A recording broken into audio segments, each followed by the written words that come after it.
നമ്മുടെ ഈ കേരളത്തിൽ ഇപ്പോൾ വീടുകൾ പണിയുന്ന ആളുകളുടെ ഒരു പൊതു സ്വഭാവത്തിനെ കുറിച്ചാണ് ഞാൻ പറയുന്നത്. കാര്യം വളരെ പൈസയൊക്കെ ചിലവാക്കി വീടുകൾ പണിയും, അതിനുശേഷം അതിനെ മെയിൻറ്റെയിൻ ചെയ്യാൻ കാണിക്കുന്ന ബുദ്ധിമുട്ടുകൾ വളരെ ധാരാളമായിട്ട് വരുന്നുണ്ട്.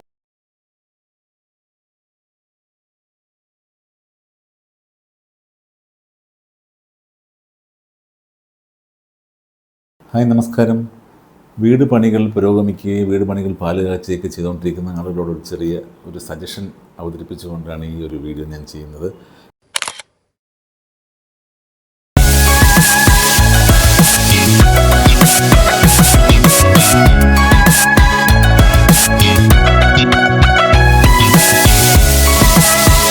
നമ്മുടെ ഈ കേരളത്തിൽ ഇപ്പോൾ വീടുകൾ പണിയുന്ന ആളുകളുടെ ഒരു പൊതു സ്വഭാവത്തിനെ കുറിച്ചാണ് ഞാൻ പറയുന്നത്. കാര്യം വളരെ പൈസയൊക്കെ ചിലവാക്കി വീടുകൾ പണിയും, അതിനുശേഷം അതിനെ മെയിൻറ്റെയിൻ ചെയ്യാൻ കാണിക്കുന്ന ബുദ്ധിമുട്ടുകൾ വളരെ ധാരാളമായിട്ട് വരുന്നുണ്ട്. കാര്യം ഞാൻ ഈ പറയാൻ കാരണം, ഞാൻ പല വീടുകളും ഇപ്പോൾ കോടിക്കണക്കിന് രൂപകൾ ചിലവാക്കിയിട്ട് 1 കോടി 1.5 കോടി വീടിനെ എത്രമാത്രം ആളുകളുടെ മുമ്പിൽ ഭംഗിയായി പ്രസൻറ്റ് ചെയ്യാം പാലുകാച്ച ദിവസം എന്നുള്ള രീതിയിലാണ് ആളുകളുടെ ചിന്ത പോകുന്നത്.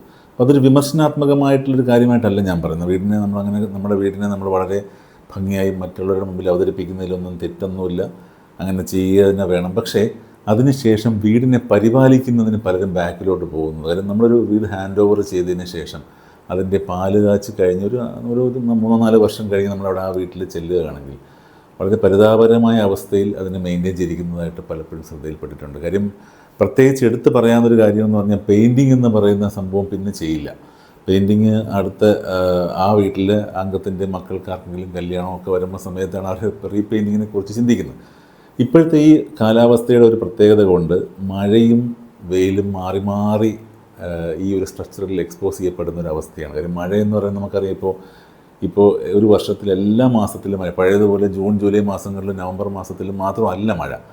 കേരളത്തിലിപ്പോൾ എല്ലാ മാസത്തിലും കഴിഞ്ഞ വർഷം നമ്മൾ നോക്കിയാൽ മഴയുണ്ട്. അപ്പം അങ്ങനെ ഒരു അവസ്ഥയിൽ മഴയെന്ന് പറഞ്ഞാൽ ചില സമയത്ത് ഭീകരമായിട്ടുള്ള ഒരു അവസ്ഥയിലുള്ള മഴയും നമ്മൾ ഈ സ്ട്രക്ചറിലേക്ക് വരുന്നതാണ്. അപ്പം ഇത്തരം പ്രോബ്ലംസ് വീടിൻ്റെ എസ്തെറ്റിക്കായിട്ടുള്ള ബ്യൂട്ടിയെ കുറയ്ക്കുന്ന എന്തുകൊണ്ടെന്ന് പറഞ്ഞു കഴിഞ്ഞാൽ, മഴ സ്വാഭാവികമായിട്ടും വെള്ളം അത് കഴിഞ്ഞ് പിന്നെ അത് കഴിഞ്ഞൊരു പൊരി വെയിലിലേക്ക് പോകും അത്. അപ്പോൾ ഇങ്ങനെ ഒരു അവസ്ഥ നോക്കുമ്പോൾ ഇതിനെ മെയിൻറ്റെയിൻ ചെയ്യാനായിട്ട് ഒരു 5 വർഷത്തിൽ ഒരിക്കലെങ്കിലും നമ്മൾ വീട് പെയിൻറ്റ് ചെയ്യണം എന്നുള്ളൊരു സീക്വൻസ്. നമുക്ക് മെയിൻ്റനൻസിന് വളരെ ഇമ്പോർട്ടൻസ് നമ്മൾ വീട്ടിൽ കൊടുക്കണം.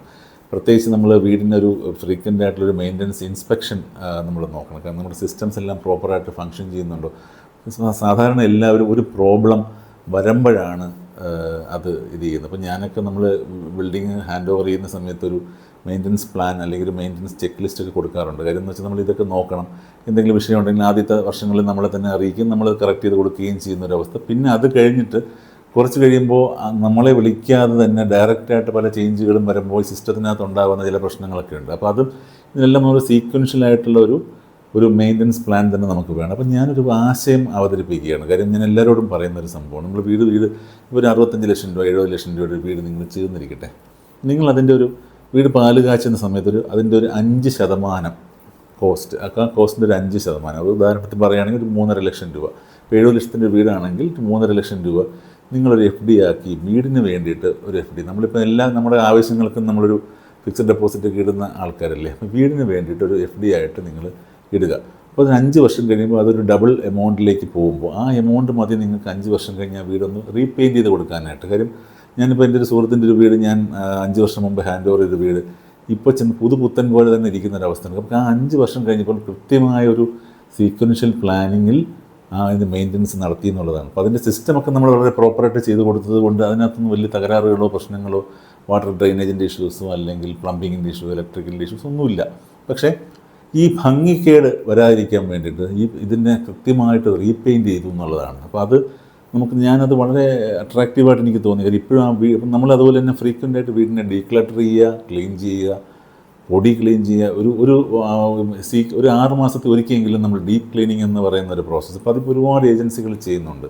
ഡീപ്പ് ക്ലീനിങ് പ്രോസസ്സിലൂടെ വീടിനെ നല്ല രീതിയിൽ പൊടിയെല്ലാം മാറ്റി ഇങ്ങനെ വീടിനെ നമ്മൾ എത്രമാത്രം, ഇപ്പോൾ വാസ്തു പ്രകാരം പറഞ്ഞാൽ പോലും നമ്മുടെ സ്പേസിനെ എത്രമാത്രം പവിത്രമായിട്ട് നമ്മൾ വയ്ക്കുന്നുവോ അത്രത്തോളം നമ്മളിൽ എനർജി ഉണ്ടെന്നുള്ളതാണ്. അപ്പോൾ അതുകൊണ്ട് നമ്മൾ കൃത്യമായ ഒരു മെയിൻ്റനൻസ് പ്ലാൻ വേണം എന്നുള്ളതാണ് എനിക്ക് നിങ്ങളോട് പറയാൻ ആഗ്രഹിക്കുന്നത്. മെയിൻ്റനൻസ് പ്ലാൻ ഒരു ചെക്ക് ലിസ്റ്റ് പോലെ വയ്ക്കുക, എന്തെല്ലാം കാര്യം. അപ്പോൾ അത് നിങ്ങളുടെ ബിൽഡർ അല്ലെങ്കിൽ നിങ്ങളുടെ എഞ്ചിനീയറുമായിട്ട് സംസാരിച്ചിട്ട് എന്തൊക്കെയാണ് ഇഷ്യൂസ് ഭാവിയിൽ വരാൻ സാധ്യത ഉള്ളത് അത് മുൻകൂട്ടി. ഇപ്പോൾ ഏറ്റവും നല്ല ബിൽഡർ ചെയ്താൽ പോലും ഇതിനകത്ത് ഒരു റണ്ണിങ് ടൈമിൽ നമുക്ക് പലതരത്തിലുള്ള വിഷയങ്ങൾ, ഉദാഹരണം ഞാൻ ഒരു സിമ്പിൾ എക്സാമ്പിൾ പറഞ്ഞു കഴിഞ്ഞാൽ, നമ്മുടെ ഈ വെള്ളം മുനിസിപ്പൽ വാട്ടർ എന്ന് പറയുന്നത് ചില സമയങ്ങളിൽ മെയിൻ്റനൻസ് വർക്കുകളൊക്കെ നടക്കുമ്പോൾ അതിനകത്ത് ഒരുപാട് ടർബിഡിറ്റി, അതായത് മഡ് എല്ലാം കൂടെ കയറി വരുന്നൊരവസ്ഥയുണ്ട്. അപ്പോൾ അത് ഈ സിസ്റ്റം ഇത് നമ്മുടെ വാട്ടർ ടാങ്കിൽ ഇത് മഡ് സെറ്റിൽഡായി കിടക്കും.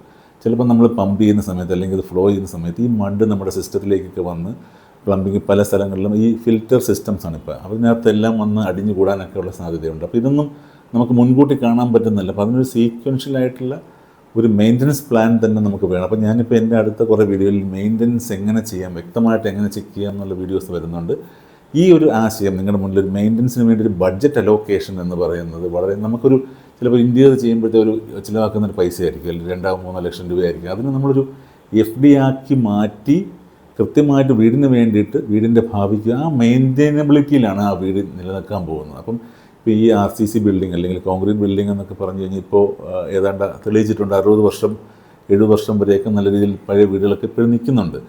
അപ്പോൾ അതുപോലെ തന്നെ വീടുകൾ ഇനിയും നിൽക്കണമെന്നുണ്ടെങ്കിൽ കൃത്യമായിട്ടുള്ള മെയിൻ്റനൻസ് പ്ലാൻ ഉണ്ടാവണം. അതിന് വേണ്ടിയിട്ട് നിങ്ങൾ കൃത്യമായൊരു മെയിൻ്റനൻസ് സീക്വൻസ് തന്നെ ഉണ്ടാക്കണമെന്നുള്ളതാണ് എൻ്റെ അഭിപ്രായം. ഇത്രയും പറഞ്ഞിട്ട് ഈ വീഡിയോ അവസാനിപ്പിക്കുന്നു. മറ്റൊരു നല്ല വീഡിയോ നിങ്ങളുടെ മുന്നിൽ എത്തുന്നവരെ നന്ദി, നമസ്കാരം.